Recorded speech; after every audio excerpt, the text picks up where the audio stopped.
Hello and welcome to Hunters of the Sky, the education program attached to Sardis Raptor Rehabilitation Center. Sardis was founded in 1989 as an all-species wildlife center. We took in everything from swans, songbirds, to wolves and deer.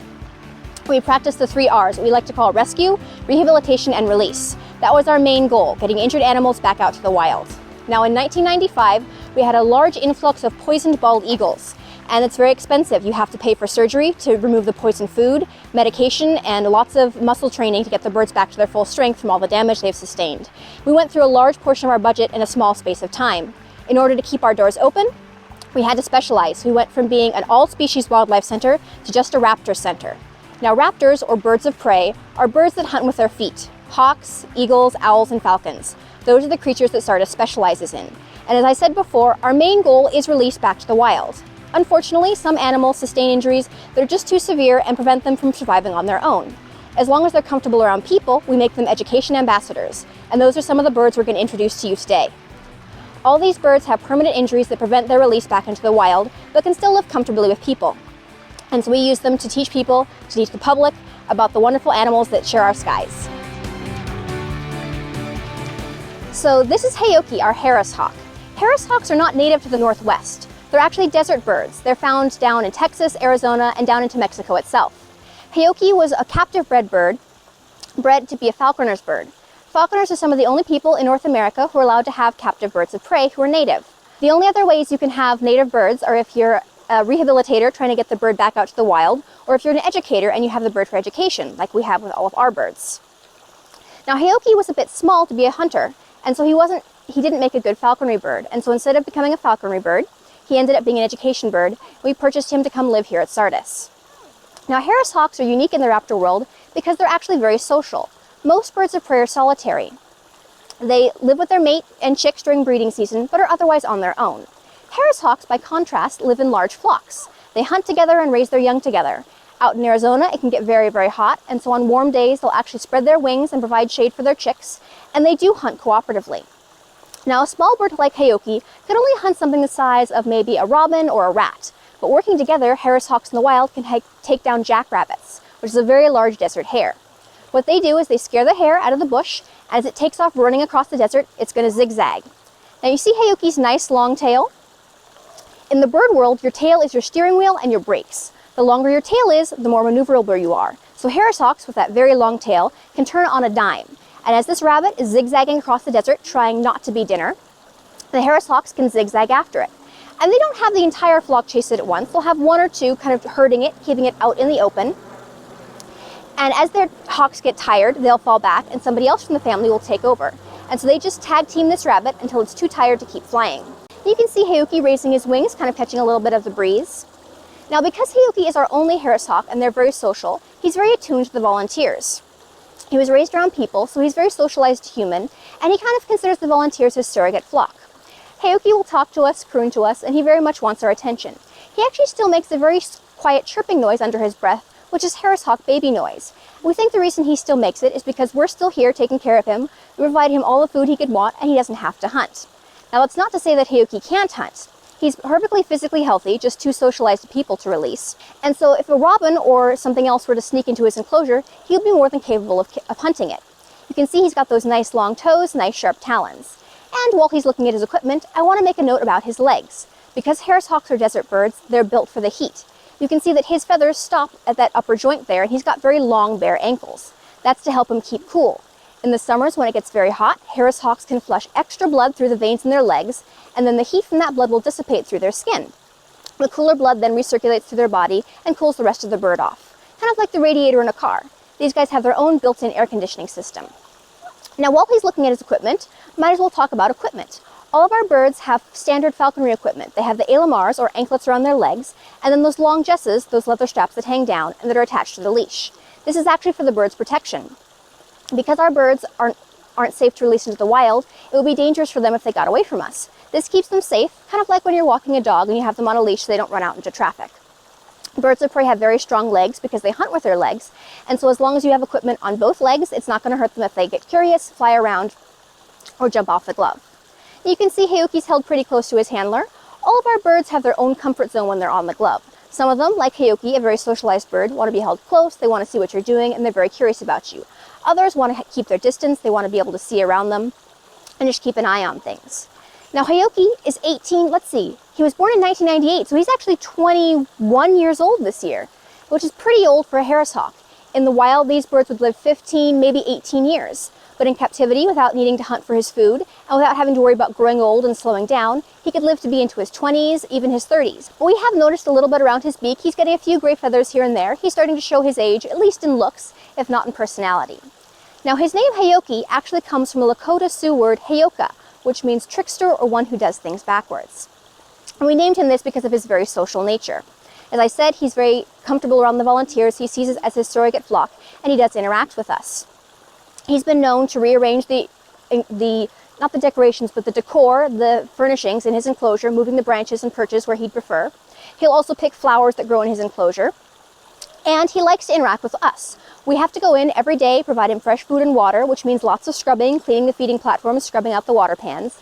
And to make sure that we spend more time with him, Haoki will take and hide our scrub brushes, because he knows if they can't find the scrub brush, we can't leave yet, and we can spend more time with him. He also wants to do what we want to do. He's very cooperative. He wants to be a participating member of the flock. And so he sees us scrubbing his feeding platform, and we've occasionally seen him pick up a rock and drag it across the platform in the same scrubbing motion. He's trying to emulate what we do, and it shows that he's a very clever and observant bird. You can see his beautiful wings, and as I mentioned, Haoki is on the small side for a Harris hawk. In the raptor world, males are smaller than females, and Haoki is going to be in the lower half of the size range because he's a male, but even so, he's a pretty small bird. And a female would be, I'd say, about a head taller than he is. But he's still a very handsome and healthy member of the species. So I think we'll end there on Haoki just because he's getting a little bit agitated since this is his first show for the fair. He's a very handsome bird. He's dignified. Very handsome bird. That's so. And he's been squeaking at me the whole time.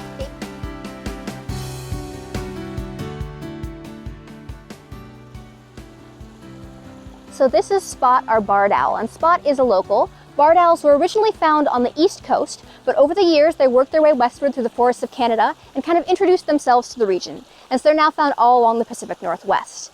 And you may be asking, why is he called a barred owl? And that's spelled B-A-R-R-E-D, named for the bars or stripes that I promise he does have on the front of him. You're only seeing his speckled back right now. It's their name for those bars. We actually have one of their cousins here in Washington as well, the spotted owl. And where barred owls have bars, spotted owls have spots. They're two very closely related species. Barred owls are Strix virea, and spotted owls are Strix occidentalis. And they're actually closely enough related that the two species can interbreed. There have been a few documented cases of half barred owl, half spotted owl crosses. Now, like a mule from a horse and a donkey, those chicks themselves won't be able to have eggs, but they can still grow up and live a healthy and normal life. Now, when Spot here first came to Sardis, we weren't sure what he is. He was a youngster, at least we think he was a youngster. And he didn't have all of his adult feathers, and we were trying to figure out, is he a barred owl, is he a spotted owl, because they do look very similar. They have a similar size, similar color pattern. Barred owls tend to have a little bit more brown in them as compared to gray, and of course the spots and the stripes grow in as they get older. But Spot didn't have those yet, and so we had to make our best guess. Now, as you may have guessed from his name Spot, we didn't originally think he was a barred owl. We thought he might have been a half barred owl, half spotted owl cross. And there are a couple of reasons we made this mistake. One, he's fairly small for a barred owl, and if he had been a mixture of a spotted owl, which are smaller, and a barred owl, that could have accounted for his size. Another problem was his hoot. All owls have their own distinctive call. Barred owls are supposed to go, but that wasn't the noise Spot was making. Spot was going, which isn't barred owl noise, and it isn't spotted owl noise. Now, owl calls are instinctive. They don't need to hear them to learn them. Chicks start practicing fairly young, and it isn't something they have to learn from their parents. We've had various chicks over the years who were orphaned, and they learned their owl calls just fine. But if Spot had been a mixture of a barred owl and a spotted owl, that could have messed with his instinctive hoot. And so we heard this odd call, we looked at his size, and we thought, maybe he's a half barred owl, half spotted owl. Well, he grew up, and it turns out he's all barred owl. But there are still a couple of interesting things about Spot. As I said, he came to us fairly young. He was found in a train yard. We don't know exactly what happened to him, but we suspect he hit something, either the ground, maybe a car, hopefully not an actual train. But we didn't find any physical injuries when we picked him up. He didn't have any broken bones, no scrapes or things like that, but he was very, very skinny and he was covered in bugs. When birds of prey can't fly, if they're chicks or if they're injured in some reason and they're stuck on the ground, they tend to develop bugs and they can't groom themselves enough to clean themselves up. And so with Spot, we knew he'd been on the ground for a long time because he was covered in bugs and he was very, very thin. So our first priority was getting him fed, getting him to a stable weight, and then figuring out how to get him flying out in the wild. Now with chicks, it's very important that you don't imprint the birds. When birds of prey are young, they don't know what they are. They're raised by their parents and they imprint on their own species. Now this works great in the wild, but if you have a chick in a rehab center, you have to make sure they don't imprint on people, because if they do, then they think they're human beings instead of birds. And it can be very confusing for them. It means they're looking to humans to model correct behavior. They're looking for humans when it's breeding season. They're looking for humans to teach them how to fly and how to hunt, and we just aren't equipped for that. Also, because they think of humans as their own species, they lose all of their natural aggression to people, which is not what you want in a wild bird. So we were very careful with Spot not to imprint him. We cover their enclosures when they're in the intensive care unit with sheets so they can't see us. We don't hand feed them, we don't snuggle them or talk to them, we keep them away from people. And as soon as possible, we get them to an outside enclosure. If we're lucky, they'll come in as part of a clutch and we can keep them with their siblings, which is a great way to ensure they know what they are. In Spot's case, he was by himself, so we kept him isolated from people and moved him to our outside conditioning flight as soon as possible. And we had high hopes for Spot. He's physically healthy. We thought for sure this would be an easy release. Chicks are some of the easiest injuries we have to deal with just because they are physically healthy and they just need to grow up to maturity and learn how to fly and hunt. So we put Spot outside, lovely outdoor enclosure. We have big flights out behind the public area, and the idea is they will fly because if they've been in rehab for a while, they need to build up their flight muscles. They've got to do their physical therapy. And in Spot's case, they have to actually learn how to fly and learn how to hunt, which can take a while for the chicks. So we put Spot out there, and he was doing his little hoot hoot call, and he wasn't trying to fly, and he wasn't trying to hunt, and he just sat there and he completely stopped eating.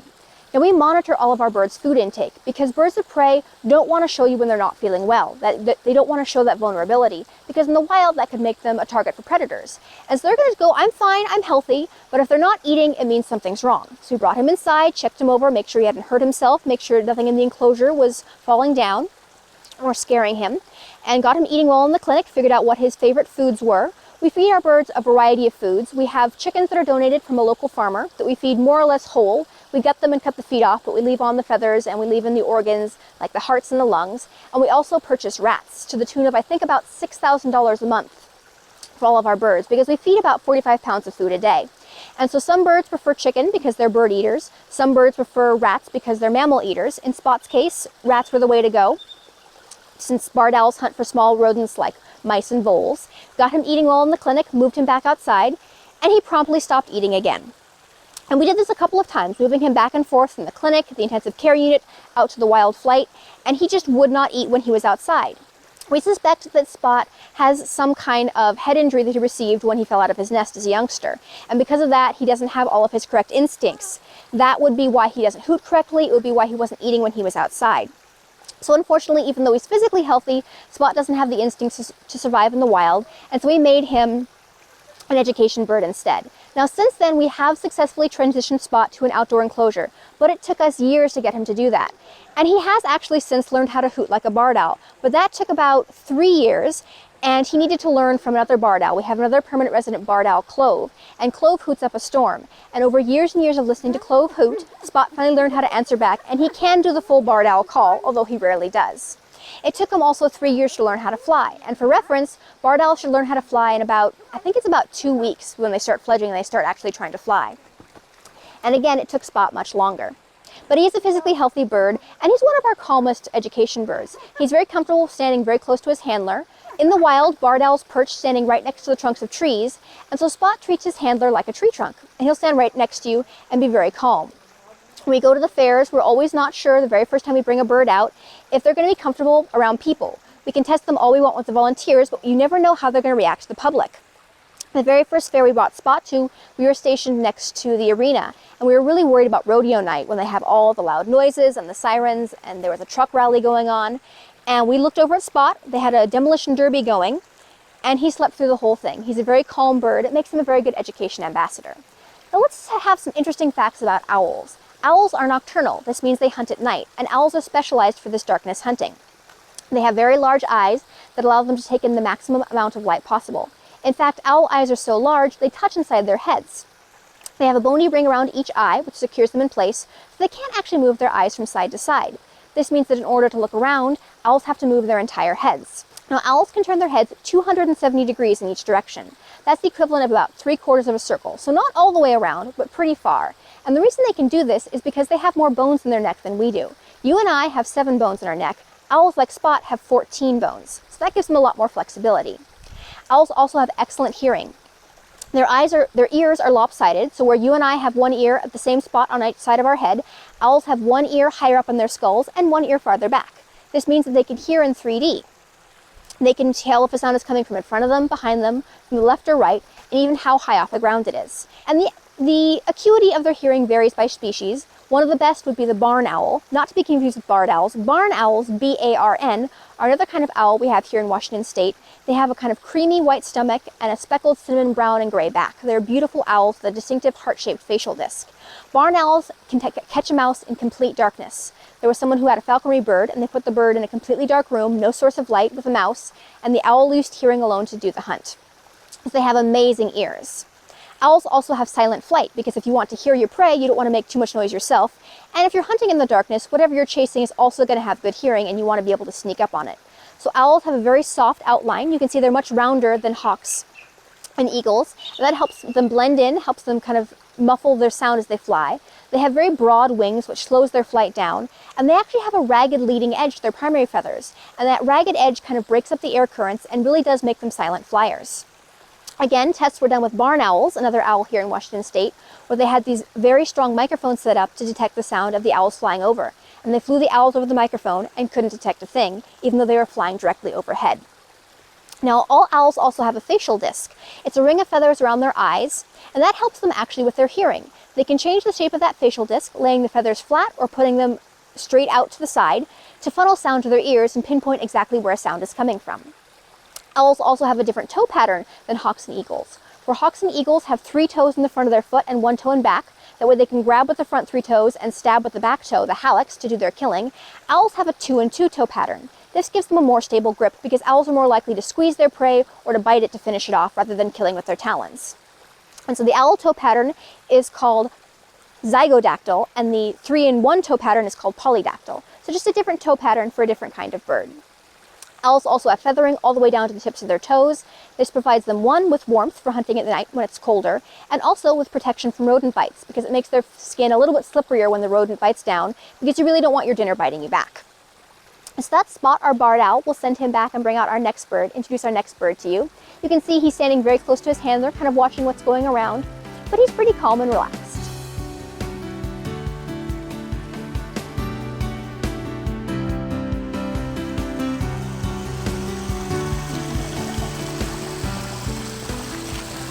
All right, this is Winagi, our bald eagle.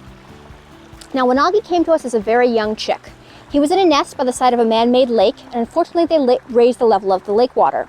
It swamped the tree, and the tree came crashing down. Winagi and his sibling were trapped in the wreckage of their nest for about a week before anyone found them.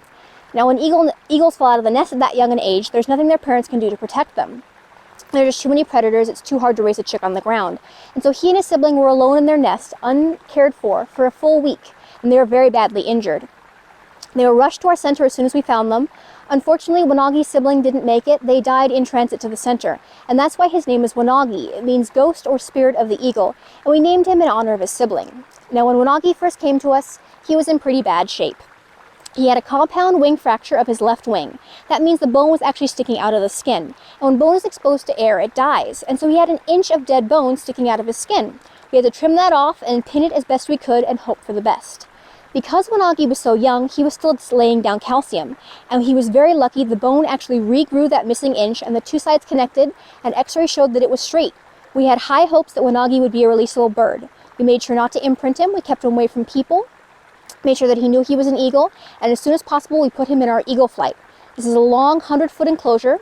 It's used to condition birds, especially eagles, to make sure they're strong enough to go back out to the wild. And in Winagi's case, he had to learn how to fly. And again, we had high hopes that he would be a releasable bird rather than an education bird.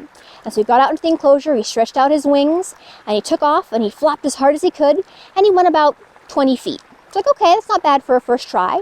And then he kind of got his breath, tried again, went about 30 feet. We left him out there for feeding him, giving him his food and water every day, and he'd fly and he'd land after 30 feet. And then he'd fly and he'd land after 30 feet. And then he'd fly and he'd land after 30 feet. And unfortunately, 30 feet was as far as Winagi ever went. We took a closer look at his wing, stretched out, put him under ISO to have a look, and it turns out that while he was healing, there was some tendon damage, and one of the tendons got twisted, and unfortunately, Winagi has a gap in his feathers. You can kind of see it right here. It's right between some of the feathers, and it looks like when he stretches his wing out that he's got a gap of about 1 feather. It doesn't look like much, and you wouldn't think that would be a problem, but when he's flying, air goes through that gap, and he can't maintain a cushion of air when he's flying, and that cushion of air is very important. Eagles actually don't flap all the time when they fly.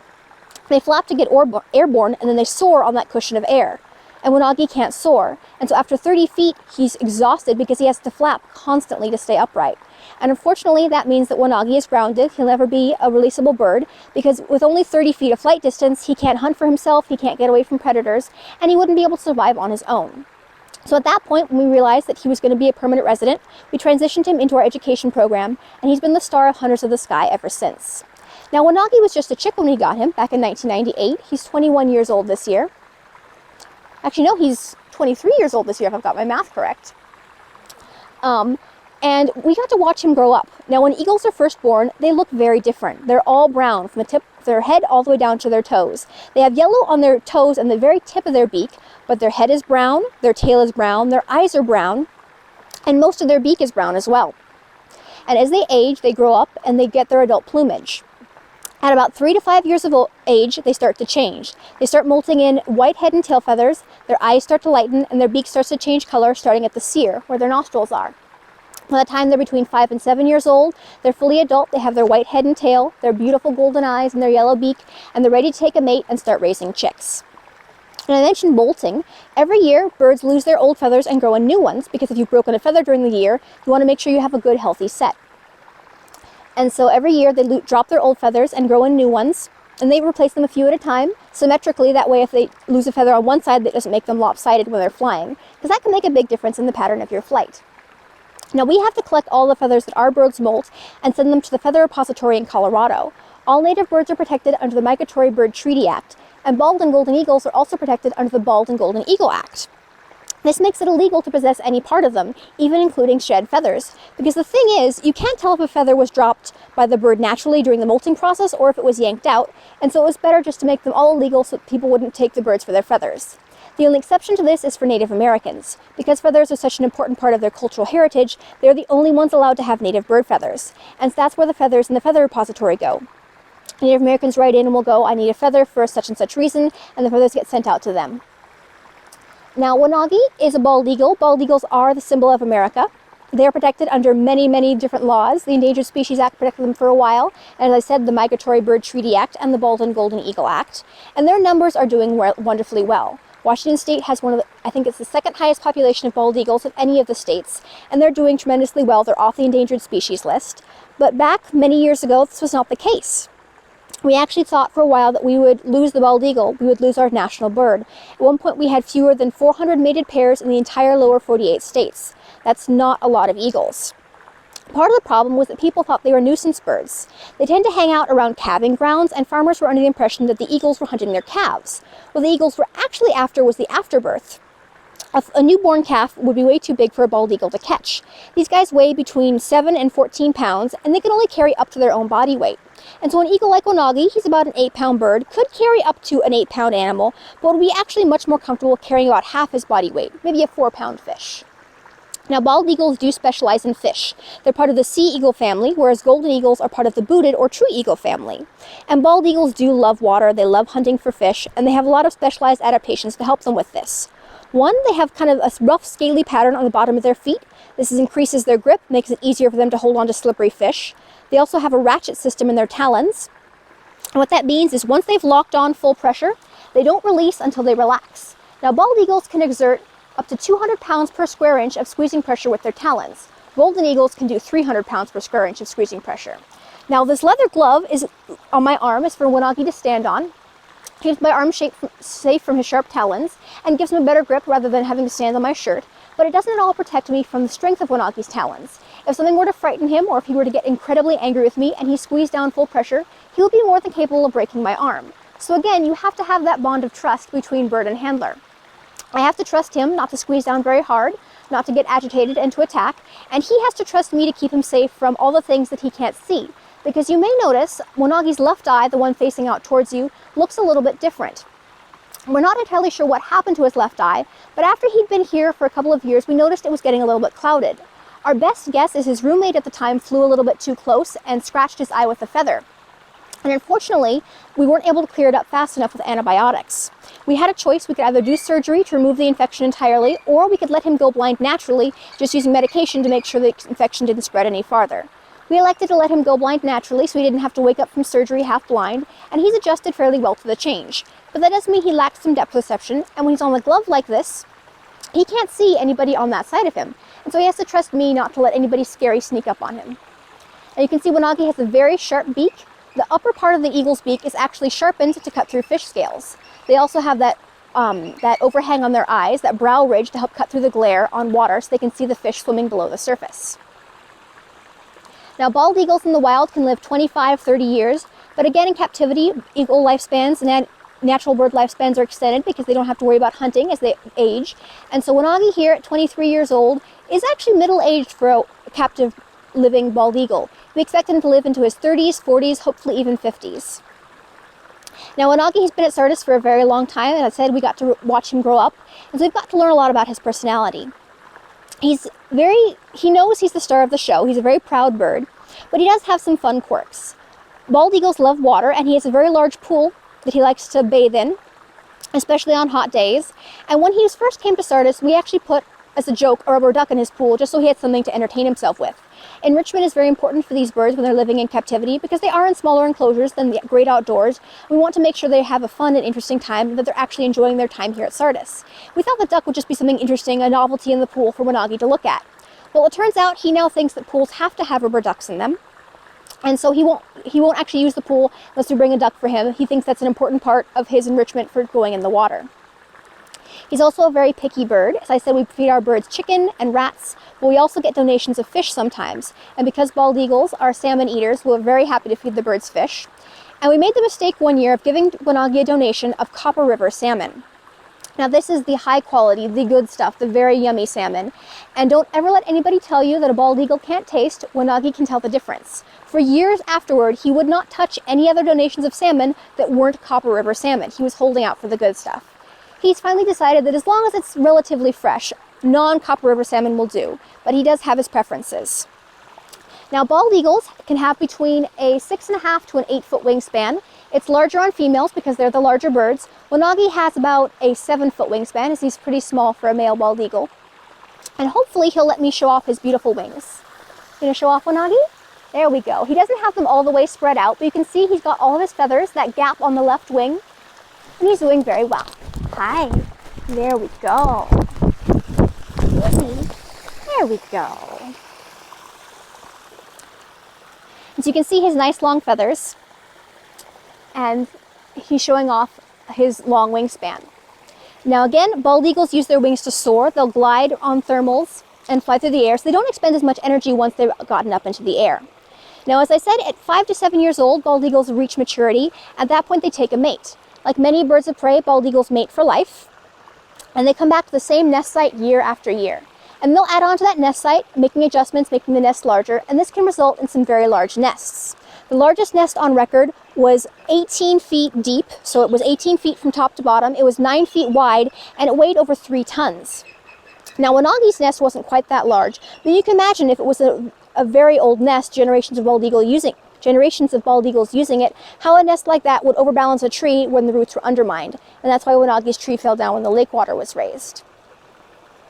You can see Winagi's very alert. He's looking around him, keeping an eye on any wild birds he might see in the vicinity. Even though he only has one eye, he's still very aware of his surroundings. So this is Winagi, the star of Sardis Raptor Center, and one of our most beloved ambassadors.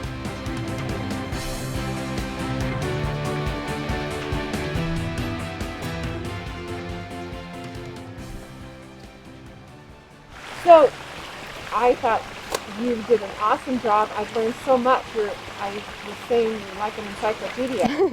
So there's some things that I think would be interesting to know about the birds. The first one, which was the Harris. The Harris's hawk, yes. And you had said that the Harris hawk is also over 20 years old? Yes, I actually think I did the math wrong in my talk. He was hatched in 1998, so that would make him 23 years old. Oh my goodness, it's amazing. He looks so young. I wish I could look that great. He does. And he's got lots of energy. So the other thing I had asked earlier was the fact that a Harris hawk is also, it's used often as a falconry bird? Yes, so here in the United States, native birds can only be held in captivity for about 3 reasons. If they're in the rehabilitation program, trying to go back to the wild, if they're part of an education program like Sardis Raptor Center, or if they're a falconry bird. Falconers are people who train birds of prey to hunt with them, going after things like rabbits, prey animals, or trophy animals. It's an ancient sport, it's been around for years, and it's highly regulated. You have to have a permit. I think it takes years and years to get your permit to be a master falconer. And so birds like Haoki are bred as falconry birds. Falconers will also take birds from the wild. They have to take a bird that's more than a year old, is my understanding, but there's a certain age range they have to take.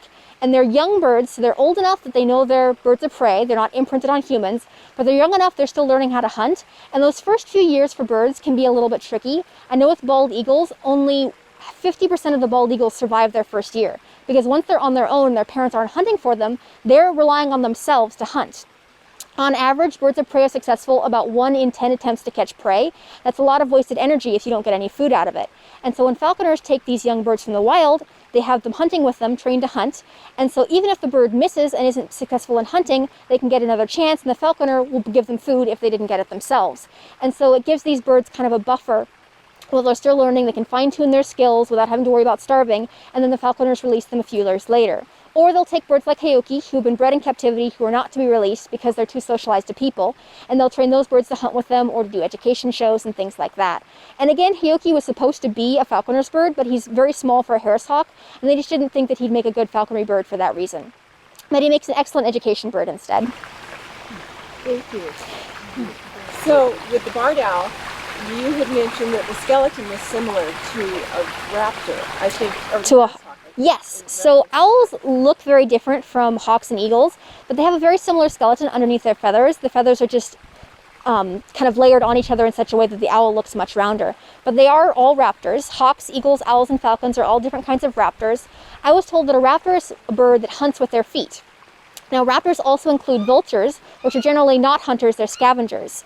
Vultures are one of the only birds that have a sense of smell. Turkey vultures can smell rotting food up to a mile away, and so they will clean up the carcasses that other predators have left out in the fields. They'll go after roadkill or things like that. They're kind of nature's cleanup crew. But they are considered vultures, like owls, like hawks and eagles. And actually, the largest raptors are vultures because condors are vultures, and they are the largest birds of prey. But a bird of prey is a bird that hunts with their feet. Thank you for joining us today and learning about these wonderful birds. Once again, we are Sardis Raptor Center.